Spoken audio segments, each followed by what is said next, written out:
우리는 계속해서 우리 교회 올 한 해 실천 주제인 아무쪼록 몇 사람이라도 구원하자라고 하는 이 실천 주제를 가지고 함께 실천 사항 우리가 함께 나누고 있습니다. 오늘 두 번째 시간입니다. 구원을 위해서 우리는 뭐 해야 되는 것입니까? 절제하는 것이다 라고 그렇게 말씀을 드릴 수 있습니다. 화창한 어느 가을에 이제 한 농부가 토실토실한 옥수수를 이제 엮어서 처마 밑에 이렇게 걸어 놓았습니다. 그 매달아 놓은 그 모습을 다람쥐 한 마리가 유심히 쳐다보고 있다가 날마다 그 다람쥐는 농부의 눈을 피해서 옥수수가 매달려 있는 그 나무로 처마로 올라가서 배가 터지도록 옥수수를 먹었습니다. 한 보름쯤 지났을 때 이제 농부가 나무 밑에 떨어져서 처마 밑에 떨어져 있어 죽어 있는 이 다람쥐를 보게 된 것이죠. 그 죽어 있는 다람쥐를 보니까요, 배가 빵빵하게 이렇게 나와 있는 상태로 죽어 있었습니다. 이 다람쥐가 그 옥수수를 하도 먹다 보니까 이 절제하지 못해서 너무 많이 먹어서 발을 헛디뎌서 그만 떨어져 죽었다라고 하는 그러한 이야기입니다. 먹을 것을 절제하지 못해서 비극을 맞은 다람쥐의 일생을 우리는 잠깐 이야기를 나눴습니다. 여러분, 우리가 절제하지 못하면 모든 것이 비극적으로 끝나게 됩니다. 우리 안에 이 절제함의 영이 있어야 돼요. 절제하지 못하면 모든 일이 비극적으로 끝날 수 있다는 것을 우리가 기억해야 됩니다. 우리 자신이 마음먹은 대로 사는 것이 오늘 현대인들에게는 또 자유이고 또 지성인 것처럼 보이는 그러한 시대죠. 우리는 마음먹은 대로 요즘은 다 할 수 있는 그런 시대가 되었다라는 거예요. 마음이 끌리면 무엇이든지 자기 감정대로 행동하게 되는 것이 오늘날 우리의 현대인들의 모습이다라는 것을 보여주고 있습니다. 그런데 여러분, 우리가 생각해 보십시다. 우리가 마음 먹은 대로 생각하고 또 마음 먹은 대로 우리가 끌리는 대로 행동하게 되고 또 마음 먹은 대로 감정이 폭발하게 되고 마음 먹은 대로 우리가 행동하고 마음 먹은 대로 먹고 즐기고 또 가지게 된다면 우리가 사는 이 세상은 어떤 세상이 될까? 그야말로 한마디로 말하면 우리가 사는 세상은 지옥과 같은 세상이 되지 않을까 하는 생각을 해보게 됩니다. 여러분, 우리가 마음 먹은 대로 하지 않는 것이 절제입니다. 그리고 우리가 하고 싶은 대로 하지 않는 것이 또 절제입니다. 그리고 우리가 말하고 싶은 대로 말하지 않는 것이 절제이고 또 우리가 먹고 싶은 대로 먹지 않는 것이 절제입니다. 오늘날 우리가 이렇게 절제하지 못해서 사회가 또 혼란스러운 것 아니겠습니까? 이 나라가 이렇게 혼란에 빠진 것 역시도 절제하지 못했기 때문에 이 나라가 이처럼 혼란에 빠진 것 아니겠어요? 우리 개인의 삶 속에서도 내가 절제하지 못하니 내 삶이 흐트러지게 되는 것이고 내 삶이 또 우리 가정이 혼란에 빠지게 되는 것입니다. 교회도 마찬가지죠. 교회가 절제하지 못하니 교회가 평화롭지 못하고 늘 다툼이 있고 서로 갈등하고 그런 교회 공동체가 될 수밖에 없다라는 것입니다. 올 한 해 우리 교회가 절제의 영이 충만해서 아무쪼록 몇 사람이라도 구원하는 일에 모두가 함께 힘을 모으는 한 해가 될 수 있기를 축복합니다. 이 절제라는 말을 그래서 국어사전에서 찾아보니까요, 이렇게 되어 있어요. 정도에 넘지 아니하도록 알맞게 조절하여 제한한다. 절제라는 말을 이렇게 국어사전에 찾아보니까 이렇게 표현되어 있더라고요. 정도에 넘지 아니하도록.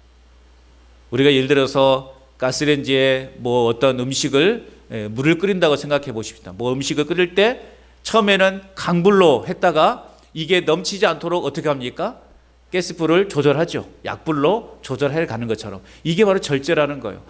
우리의 삶에도 물론 왜 우리가 여러분 화가 안 나겠어요? 나는 절대 화 안 난다. 나는 절대 화가 안 난다라고 생각하신 분들 손 들어 보셔요. 화 안 나요? 화 나요. 왜 우리 안에 분노함이 없겠습니까? 왜 우리 안에 욕망이 없겠어요? 우리가 분노함이 있고 욕망이 있고 또 우리 안에 여러 가지 이러한 인간적인 감정이 있다는 것은 우리가 살아있다는 증거예요. 살아있기 때문에 우리 감정의 복받침이 있는 것이고 우리 안에 분노와 여러 가지 인생의 감정들이 생겨나게 되는 것이죠. 그런데 그 선을 넘지 않는 것이 중요한 거예요. 그 선을 넘었을 때 문제가 생기게 되는 거예요. 우리는 그 절제할 수 있는 그런 힘을 길러야 되는 것입니다. 영어 사전에서도 보면 셀프 컨트롤이라고 되어 있죠. 자기 스스로를 알맞게 잘 조절한다라는 뜻이에요. 내 마음을 잘 다스릴 수 있고 내 마음을 잘 통솔할 수 있는 것, 이것이 절제하는 것이다 라고 그렇게 말하고 있는 것입니다. 자기 통제력을 말하는 거예요. 자기 조절 능력을 갖추는 것을 말하는 거예요. 우리는 우리 스스로가 우리 마음을 다스릴 수 있어야 돼요. 조절할 수 있어야 된다는 거예요. 이 선을 넘다 보니까 여러 가지 내 삶에 좋지 않은 일들이 발생하게 되는 것입니다. 여러분, 내가 앞에 있는 사람 한 대 확 때리고 싶은 마음 들 때 있잖아요. 그죠? 있어요. 내 주먹이 불끈불끈 쥐어지지만 이게 주먹에 나가지 않는 거, 주먹에 나가는 것은 선을 넘는 거죠. 우리는 그 선이 넘지 않도록 내 스스로가 절제할 수 있어야 돼요. 끌어오는 분노가 있지만 그 분노를 참을 수 있어야 되는 거예요. 그래서 요즘 주변에서 우리 흔히 듣는 말이 있죠. 분노 조절 장애. 이게 무서운 거예요. 분노 조절 장애. 내 분노를 조절하지 못하는 거예요. 이것은 우리 오늘날 어쩌면 현대인들의 현대병이다라고 그렇게 말할 수도 있어요. 개인의 분노를 제대로 관리하지 못하는 상태를 분노 조절 장애라고 말하죠.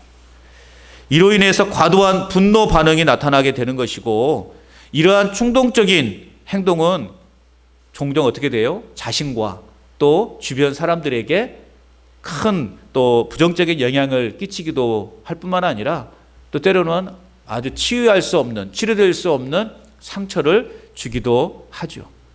분노 조절 장애. 오래된 사건인데요. 1982년도에 경남 의령에서 총기 난사 사건이 일어난 적이 있어요. 그 사고로 마을 사람 62명이 죽고 한 33명이 총상을 입은, 전쟁이나 태풍이나 천재지변 또 뭐 비행기 사고 또 이런 사고들을 제외하면 우리나라 역사상 가장 많은 사망자를 낸 참사로 기록되어져 있습니다. 그런데 이게 어떻게 일어난 것이냐? 당시 이 사건의 범인은요 27살이에요. 그리고 그 지역에서 지역 파출소에서 근무하는 순경이었어요. 근데 이 순경이 이제 밤에 야간 근무를 하기 위해서 낮에 이제 집에 들어와서 좀 잠을 이제 자려고 집에 들어왔어요. 그래서 점심을 먹고 잠을 자는데 파리 한 마리가 얼굴에 붙었다가 가슴에 붙었다가 막 그렇게 하는 거예요. 그러니까 옆에 동거하고 있던 그 이제 동거녀가 그 파리를 쫓아주려고 이렇게 손짓하잖아요. 사랑하는 남편이 누워 있는데 파리 놈이 깔짝깔짝 대면 사랑하는 아내는 어떻게 해야 돼요? 그 파리를 쫓아줘서 우리 남편이 편안하게 잠잘 수 있도록 해야 되는 거 아니겠어요? 이렇게 파리를 쫓아주다가 잘못해서 실수로 가슴을 탁 친 거예요. 그런데 이 남편이 이제 진짜 남편은 아니죠. 동거 중이니까 이 남편이 화가 나가지고 화를 버럭 내면서 집을 나가버린 거예요. 그리고 그날 저녁에 술이 떡이 돼가지고 집에 들어와가지고 그 낮에 그 경험한 그 분노를 참지 못해서요 이 동거녀를 막 뒤지게 뜯어 패는 거예요. 마을 사람도 어떻게 하겠어요? 두드러 패고 있으니까 말렸겠죠. 말리고 나서 이 남자에 대해서 좀 약간 나무란 꾸중을 했다고 그래요. 그러니까 이제 이 남자가 돌아버린 거예요. 파출소로 가가지고 총하고 수류탄을 가지고 와가지고 심지어 네 개 마을을 돌아다니면서 막 총을 쏴버린 거예요. 이런 짓이 있습니까? 그래가지고 62명이 사망을 한 거예요. 사람들이 있는 곳에서 본인은 수류탄을 터뜨려가지고 즉사했죠. 뭐 때문에 이런 일이 벌어졌어요? 파리 한 마리 때문에. 파리 한 마리 때문에 이런 끔찍한 일이 벌어진 거예요. 분노를 조절하지 못해서. 여러분, 여름에 우리가 어릴 적에는 그냥 마룻바닥에서 잠자고 막 그냥 이렇게 잤잖아요. 그러면 그 파리 한 마리 때문에 얼마나 승질납니까? 앵앵앵앵앵 그리고 막 승질나잖아요. 그 충분히 이해합니다. 그렇다고 여러분 그 마음을 그 분노를 가라앉지 못해가지고 밤에 와서 그냥 그렇게 끔찍한 일을 벌인다는 것은 참 이해할 수 없는 일이죠. 결국 파리 한 마리 때문에 분노를 조절하지 못해서 이런 끔찍한 사건을 일으키고 말았다라는 거죠. 그렇기 때문에 이 절제는 우리가 생각하거나 말하거나 감정을 나타낼 때 하고 싶은 대로 하는 것이 아니라 우리가 그 결과를 예측하면서 하는 거예요. 내가 지금 이 순간 절제하지 못했을 때 일어날 수 있는 그 상황. 근데 사람들은 그 상황을 이해하지 못하는 거죠. 그래서 자기 그냥 그 감정에 따라서 그 상황을 못 이겨서 그냥 말하고 행동하면 그 나중에 가고 후회하는 거예요. 그런 일들 많이 있지 않습니까, 여러분? 아이고, 내가 그때 왜 한마디 좀 참을 걸.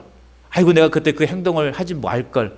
그런 행동이 많이 해요. 우리는 그 순간에 확 끌어오르는 그 분노를 절제하지 못해서 우리는 다른 사람에게 큰 아픔을 주고 상처를 주는 그런 일들이 많습니다. 특히 우리 예수님 믿는 사람들은요, 이런 절제 훈련을 잘 해야 돼요. 관계나 일상생활에서 실수하거나 후회하지 않도록 우리는 자기 통제력을 가질 수 있어야 되는 것입니다. 그런데 이 통제력의 주체는 누구냐? 내 자신이라는 거예요. 내 자신. 내 자신, 자기 스스로 통제한다는 거예요.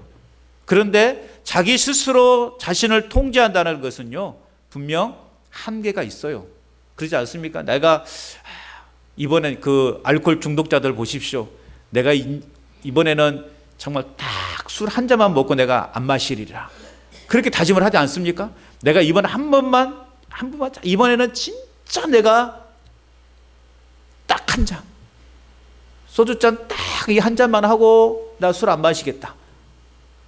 그게 돼요? 돼요, 안 돼요? 다음날 또 후회하고 또 후회하고 자기 통제가 안 되는 거. 내가 아무리 절제해야지 물론 그렇게 해서 이제 그 알코올 중독에서 벗어난 사람도 있기는 하지만 대부분 그렇지 못하래요. 내 스스로 내 통제에서는 내가 아무래도 인간은 한계가 있다라는 것이죠. 그러나 어떤 상황, 내가 아무리 노력한다 할지라도 어떤 상황에 직면하게 되면 자기 통제를 잃어버리는 경우가 참 많다라는 거예요. 그런데 여러분, 성경의 9가지 열매 아십니까? 사랑과 희락과 화평과 오래 참음과 자비와 양선과 충성과 온유와 마지막 9가지 열매가 뭐예요? 절제예요. 성령의 이 9가지 열매 중에 마지막 열매인 절제, 이것은 성령의 열매는 우리가 생각하는 이 절제와는 다르다라는 거예요. 우리가 주체가 되는 절제는 한계가 분명히 있어요. 그런데 성령의 열매인 이 절제는 분명 다르다라는 것이죠. 이 헬라어로 이 절제라는 단어가 크라테이아라는 단어인데요. 엘크라테이아. 이 단어가 어떤 단어냐? 무엇 아래 머물다라고 하는 권능 지배라는 크라토스의 합성어예요. 그러니까 이 성령의 열매 중에 나타난 이 절제는 뭐냐? 성령의 권능 아래서 지배를 받는 거예요. 내가 내 스스로가 통제가 되었을 때는 한계가 있지만, 그러나 성령의 권능 아래 지배를 받는 이 절제는 여러분, 우리가 온전히 절제할 수 있는, 하나님의 뜻을 이룰 수 있는 그러한 절제라는 것이죠. 주체가 내가 아니라 성령님이 되어야 되는 거예요. 성령의 지배를 받아 그리스도의 인격으로 우리의 자신을 제어하는 힘을 말하는 것입니다. 그렇기 때문에 성령의 열매인 절제는 단순한 어떤 인격적 훈련을 통해서 맺어지는 그러한 열매가 아니라 하나님과의 그 관계를 통해서. 그래서 여러분, 우리는 하나님 앞에 끊임없이 기도해야 되는 거예요. 하나님, 나에게 절제하는 영을 주시라고. 하나님, 내가 섣불리 행동하지 않고 섣불리 말하지 않게 해달라고. 내가 끌어오르는 그 분노와 그 감정을 억누를 수 있도록 하나님, 저에게 도움을 달라고. 성령님, 저를 다스려 달라고. 우리는 그렇게 기도해야 되는 것입니다. 그래야 우리는 실수하지 않을 수 있는 거예요. 예수님의 마음이 내 안에 살아 역사하실 때 맺혀지는 그 성령의 열매 중에 마지막 열매가 절제라는 것입니다. 예수님도 어땠습니까? 참으셨어요? 안 참으셨어요? 물론 때로는 예수님도 안 참으셨어요. 막 분노를 하셨어요. 화도 내시고 막말도 하셨어요. 그러나 결정적인 순간에서는 예수님이 참으셨어요. 그 십자가에서 마지막 그 죽으심의 그 고통, 세상 말로 말하면 참 억울한 죽음 아닙니까? 그러나 예수님은 그 마지막 그 최종의 그 가이드라인을 예수님은 지키셨어요. 넘지 않으셨어요. 그래서 십자가에서 죽으심으로 인류 구원의 완성을 이루셨다라는 거예요. 그 예수님 마음이 우리 안에 있을 때 우리는 진정 절제할 수 있는 것입니다. 우리도 그래서 그런 예수님의 마음, 예수님께서 보여주셨던 그 절제하시는 그 마음을, 그 믿음을 나에게 부어달라고 우리는 그렇게 기도해야 되는 것입니다. 즉 성령 충만할 때 풍성하게 맺혀지는 열매가 바로 진정한 의미에서의 절제다라고 말할 수 있습니다. 내 힘으로 할 수 없어요. 우리는 성령의 도우심을 받아야 되는 것입니다. 성령의 그 권능 아래서 우리는 온전한 절제의 삶을 통해서 하나님의 백성다운 삶을 살아가야 되는 것입니다. 그래서 아무쪼록 몇 사람이라도 구원하자, 이 실천 주제를 올 한 해 우리가 경험하고 목도하기 위해서 우리가 해야 될 실천 사항 두 번째는 뭐냐? 그래서 뭐예요? 절제하는 거예요. 무엇을 위해서? 구원을 위해서 우리는 절제하는 거예요. 첫 번째는 뭐였을까요? 어떻게 하셨어요? 쓰여 있구나. 대단하시네. 한 분도 더 대답할 줄 못할 줄 알았는데. 그래서 우리는 구원을 위해서 첫째는 뭐였어요? 참는 것이었어요. 바울이 자신의 어떠한 충분히 권리를 누릴 수 있었음에도 불구하고 복음을 위해서 참았던 것처럼 오늘 우리도 이제 두 번째, 복음을 위해서 우리는 절제하는 삶을 살아갈 수 있어야 되는 것입니다. 자, 25절 말씀 우리 다시 한번 읽어볼까요? 25절 같이 읽어봅니다. 시작. 이기기를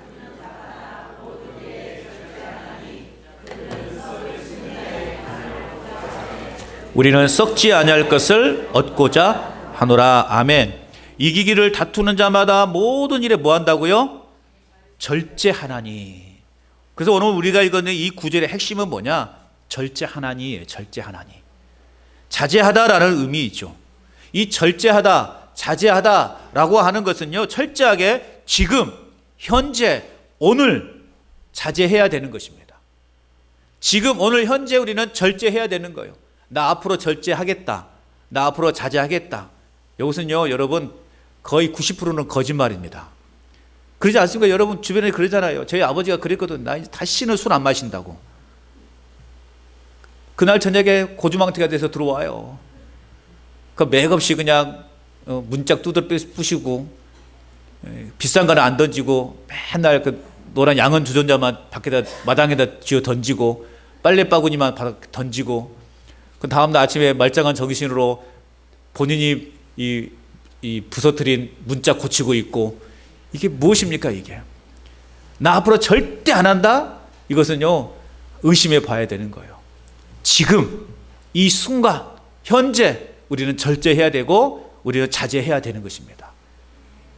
내일부터 절제할게. 여러분 나 이제 새해 보통 우리 사람들이 결심하는 게 뭡니까? 새해 금연도 하고 나 올해는 몸짱 한번 만들어 보겠다. 오늘은 잘 먹고 내일부터 하겠다. 내일이 되면 또 어떻게 하죠? 오늘까지만 먹고 또 내일 내가 해보겠다. 또 내일이야 내일. 계속 내일. 그러고 보면 한 해가 가. 또 다시 새해 되면 또 결심해. 오늘만 먹고 오늘 실컷 먹고 내일부터 내가 절제하겠다. 나 한다. 아무도 안 해요. 지금 현재 오늘부터 절제해야 되는 것입니다. 어떤 경주나 경기나 경주에서 우승하기를 원하는 사람들은 또 소위 공인이라고 말하는 사람들은 어떻습니까? 누구나 예외 없이 삶 속에서요 모든 일에 절제하고 자제해야 되는 것입니다. 특별히 여러분 정치인들 보십시오. 정치인들 이제 소위 말하는 공인들 아닙니까? 올해 요즘 너무 시끄럽죠. 그 정치인들의 그 절제되지 않은 행동, 예전의 그 습관, 그것이 구설수에 올라가지고 그 정치 이생이 끝나는 사람들도 얼마나 많습니까? 내가 이제 국회의원이 되었다면 예전에 내가 했었던 그런 모든 습관들을 버려야 돼. 왜요? 공인이니까. 저도 여러분 이제 목사라는 타이틀을 가지고 있기 때문에 참 절제해야 될 부분들이 많지 않겠습니까? 제가 이 시골 목회가 참 좋은 것은 뭐냐면요, 제가 반바지를 입고 다녀도요 편해요. 그런데요, 도심에서는요, 예전에 이제 서울에서 부목사 생활을 할 때요, 사택하고 교회하고 뭐 걸어서 5분도 안 걸리거든요. 바로 옆에가 있으니까. 그래도 사택에 있다가 교회 나올 때면 늘 정장으로 와야 됐어요. 제 마음 같아서는 뭐 쉬는 날이고 또 그럴 때는 그냥 반바지 입고 슬리퍼를 끊고 교회 올 수도 있잖아요. 그게 안 되더라고요. 그게 절제예요. 그런 부분에서 제가 뭐 말도 막 함부로 맨날 제가 그냥 욕이나 했었고, 막 말끝마다 그냥 17 다음에 그 시기 했었고, 막 그래 보면 어떻게 되겠냐고요. 목사로서 안 되는 거죠. 왜 저도 그런 말 안 하고 싶겠습니까? 막 하고 싶을 때가 이만큼 올라올 때가 있거든요. 안 하는 거예요. 왜요? 목사이기 때문에. 나 내일부터 나 안 할게. 거짓말이에요. 지금 순간 공인이 되었다면 모든 면에서 여러분 절제해야 되는 거예요. 운동선수들 중에 잘 나가던, 처음에 이제 이렇게 그냥 여기 후보 선수로 있다가 어느 날 주전이 돼가지고 막 인기를 받고 있다가 한순간에 그 감정을 못 이겨서 음주운전 하다가 걸려가지고 선수 생활 끝나는 그런 선수들도 참 많아요. 우리 모두는 예수님 안에서 다 공인이에요. 예? 우린 공인이라고요. 예수님 안에서 공인이라고요. 그 우리의 삶이 절제된 삶이 돼야 되지 않겠습니까? 그런 의미에서 사도 바울은 고린도 교회 성도들에게 신앙생활을 하는 데 있어서 절제하는 삶을 살아야 하는 것이 마땅하다라는 것을 오늘 본문을 통해서 가르쳐주고 있는 것입니다. 왜요? 그렇게 해야만 표대이신 예수님을 따라서 그분의 고난에 동참함으로 마지막 때에 있을 그 영광의 잔치에 참여할 수 있기 때문에. 우리가 예수님 믿고 천국 백성 되었다고, 나 이제 예수님 믿었으니까 천국 가니까 내 마음대로 살아도 된다, 그러면서 이제 예수 믿는 사람처럼 살지 않으면 그 내가 얻었던 그 천국도 빼앗길 수 있다는 거죠. 그때 우리는 늘상 우리의 삶 속에서 예수님 안에서 절제하는 삶을 살아야 되는 거예요. 운동선수들 보세요. 얼마나 여러분 절제한지 아십니까? 그 체조하거나 그런 선수들을 보세요. 그 체중을 유지하기 위해서 정말 저렇게 먹고 어떻게 운동하냐. 그냥 저렇게 먹고 가만히 있어도 힘든데 저렇게 먹고 또 막 피나는 운동을 하지 않습니까? 절제하는 거. 왜 그들을 먹고 싶지 않겠습니까? 제가 훈련소에서 가장 먹고 싶었던 게 뭐냐면 라면, 치킨이었어요. 막 훈련소에서는 이제 그걸 잘 못 먹으니까 치킨 냄새가 코 밑에서 왔다 갔다 하더라고요. 그럼 내가 수료만 해봐라. 내가 치킨을 엄청 먹어버리라. 그래가지고 이제 훈련소 이제 끝날 때쯤에 집에 편지 썼죠. 이제 휴가를 못 나갈 수 있으니까 어머니 나 이거 먹고 싶어요 했더니 어머니가 그냥 치킨을 몇 마리 사온지 모르겠어요.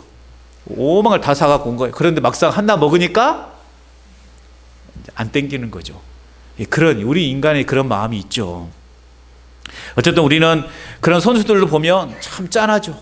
먹고 싶은 것도 못 먹으면서 그렇게 자신의 체중을 유지하면서 운동하는. 왜 그렇게 운동을 합니까?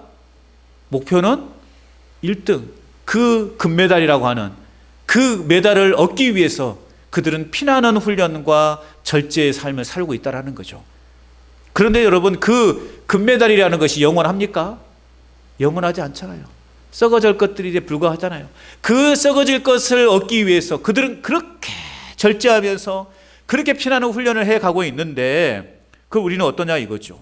영원히 썩지 않을 것을 바라보는 우리는 그들만큼 그렇게 노력하고 그들만큼 절제하면서 우리는 살아가고 있는가라는 것이죠.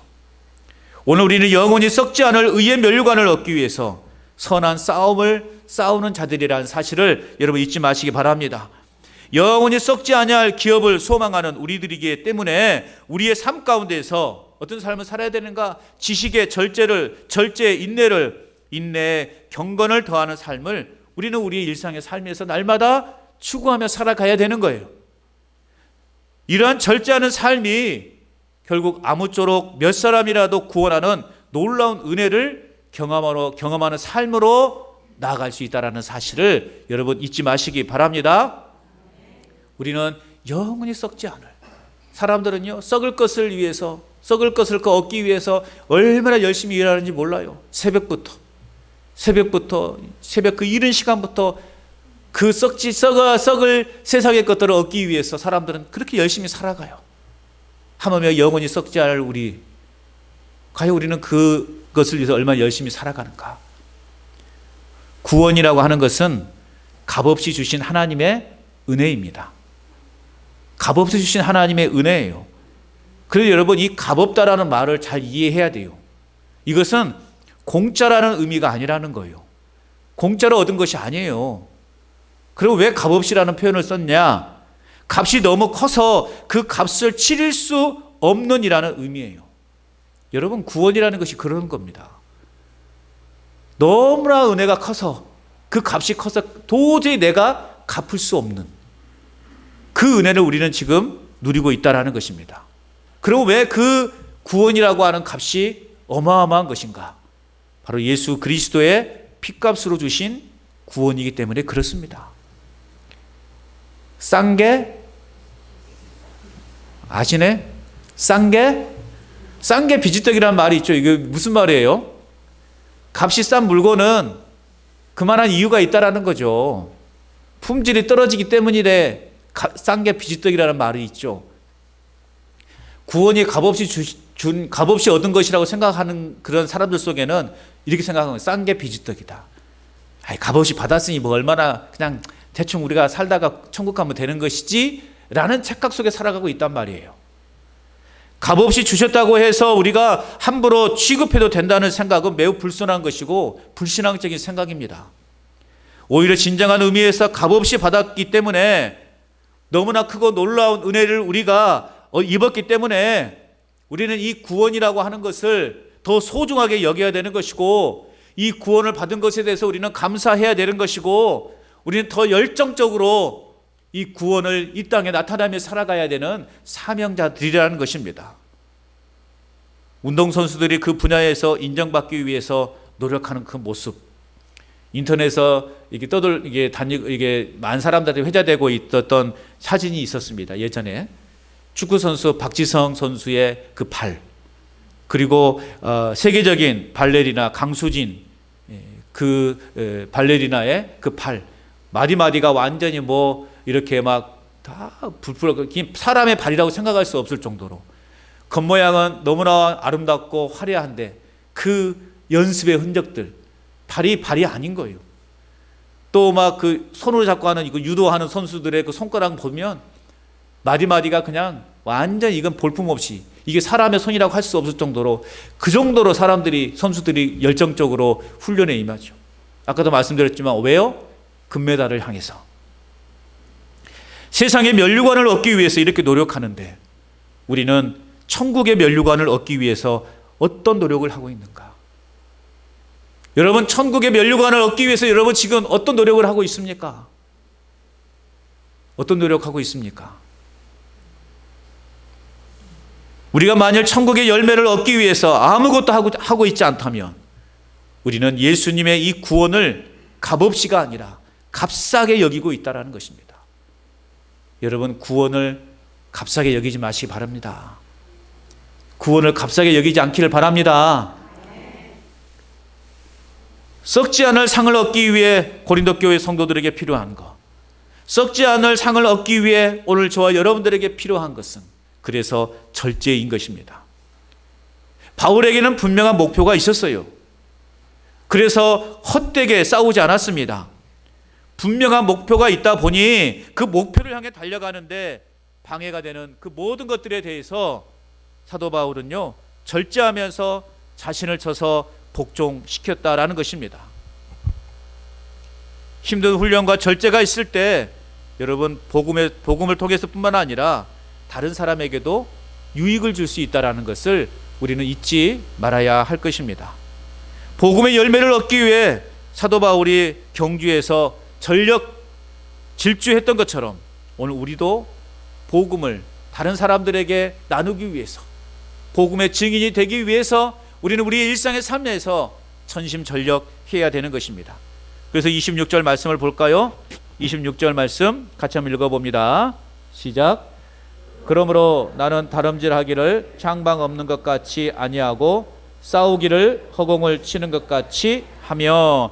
그래서 열정을 갈 때 목표와 방향을 잃지 않는 채로 제대로 된 그러한 열정을 가지고 살아갈 수 있었다라는 것입니다. 달리기를 하는데 여러분, 목표점을 보고 달려야죠.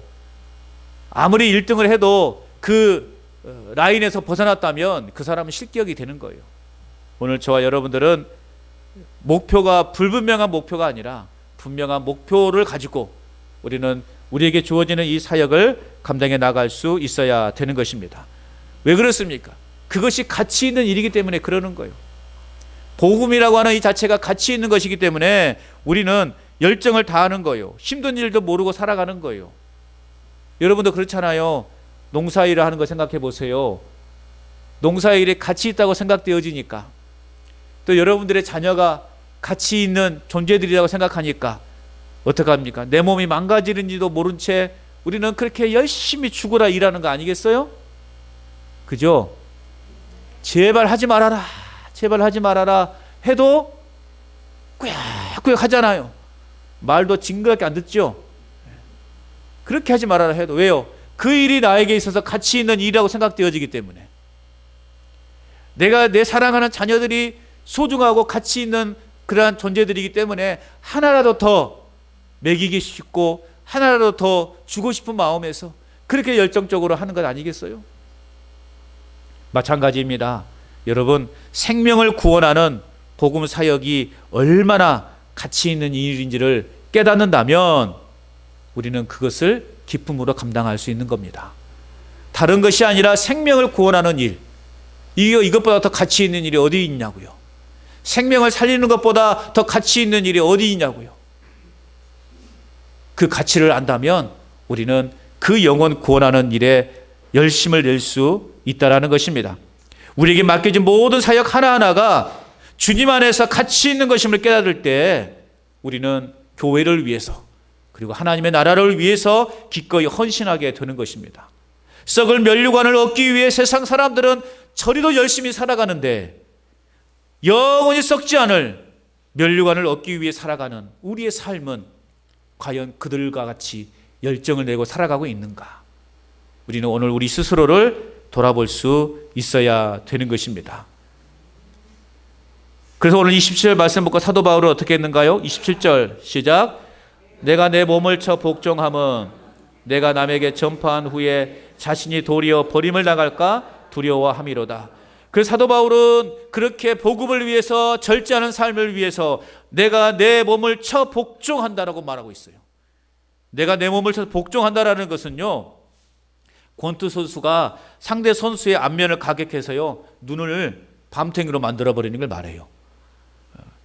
그러니까 권투 선수가 상대의 눈을 멍들게 할 정도로 안면을 가격해서 무력하게 만드는 것처럼 사도 바울은 내가 내 스스로 내 자신을 쳐서 내가 하나님 앞에 그렇게 절제함으로 내가 하나님의 이 복음의 역사를 내가 이루고 있다라고 그렇게 고백하고 있는 것입니다. 여러분, 값없이 주신 구원의 은혜를 값싸게 만들지 마시기 바랍니다.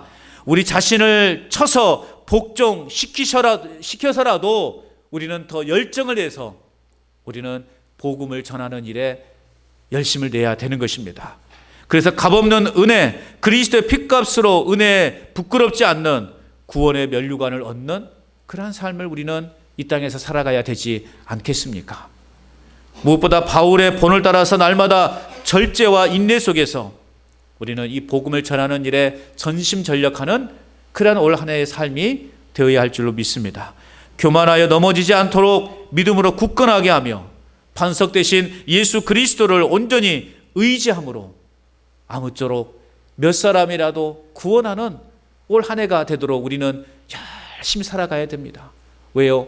그 복음의 가치를 우리는 알기 때문에, 복음의 가치를 우리는 알기 때문에 우리는 그 복음을 위해서 오늘도 내일도 주님이 오실 때까지, 아니 모든 민족과 열방이 복음을 다 들을 때까지 우리는 이 일을 멈춰서는 안 되는 것입니다. 그러기 위해서는 우리가 절제해야 됩니다. 말에 절제가 있어야 돼요. 말은 생명을 살리기도 하고 죽이기도 해요. 우리는 말의 절제가 있어야 되는 것입니다. 죽이는 말이 아니라 살리는 말을 해야 됩니다. 그리고 우리는 시간의 절제가 있어야 되는 거예요. 하루 24시간이 여러분 깁니까 짧습니까? 짧아요. 금방 하루가 가잖아요. 금방 하루가 가요. 저는요, 하루 이제 저녁에 잠자기 전에 생각하는 것은, 저녁에 이제 양치질을 할 때 생각하는 것은 하루 종일 양치질한 것밖에 기억이 안 난 것 같아요. 아침에 양치질하고, 또 점심에 양치질하고, 저녁에 양치질하고, 점심은 그늘뜰 때가 많이 있지만 하루가 그렇게 금방 가요. 우리는 그래서 그 짧은 하루라 24시간이라고 하는 이 하루 중에 최소한 10분의 1은 주님을 위해서 그 시간을 드려야 되지 않겠습니까? 그래서 우리는 말의 절제, 시간의 절제가 필요해요. 또 우리가 어떤 절제가 필요하냐? 물질의 절제가 필요합니다. 나를 위해서는 아낌없이 쓰는데 과연 우리는 주님을 위해서는 얼마나 우리의 물질을 사용하고 있는가? 나를 위해 절제해야 됩니다. 왜요? 이는 곧 사라지고 말 것이기 때문에 그렇습니다. 그러나 우리는 주님을 위해서는 아낌없이 써야 돼요. 왜요? 이것은 영원히 남는 것이기 때문에 그렇습니다. 주님을 위해서, 하나님의 나라를 위해서는 우리가 이렇게 열정적으로 모든 것을 다 쏟아부을 수 있어야 됩니다. 따라서 합시다. 말의 절제, 시간의 절제, 물질의 절제. 이것이 우리의 삶에서 구체적으로 또 실천되어질 때 우리는 아무쪼록 몇 사람이라도 구원해내는 그러한 일에 쓰임받을 수 있다라는 것입니다. 올 한 해 아무쪼록 우리가 몇 사람이라도 구원하기 위해서 지난주에 참으시고 이번 주에는 절제하는 훈련을 이 한 주간 해 보시기 바랍니다. 또 설명들이 끼어서 먹을 게 많다 보니까 마음대로 드시지 마시고 먹는 것도 한번 절제해 보십시오. 절제해 보시면서 우리가 예수님 안에서 참된 절제를 통해 사람들에게 유익을 끼치는 그런 신실한 그리스도인으로 살아갈 수 있기를 주님의 이름으로 축원합니다.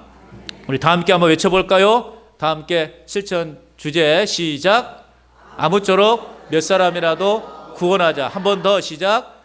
아무쪼록 몇 사람이라도 구원하자. 할렐루야.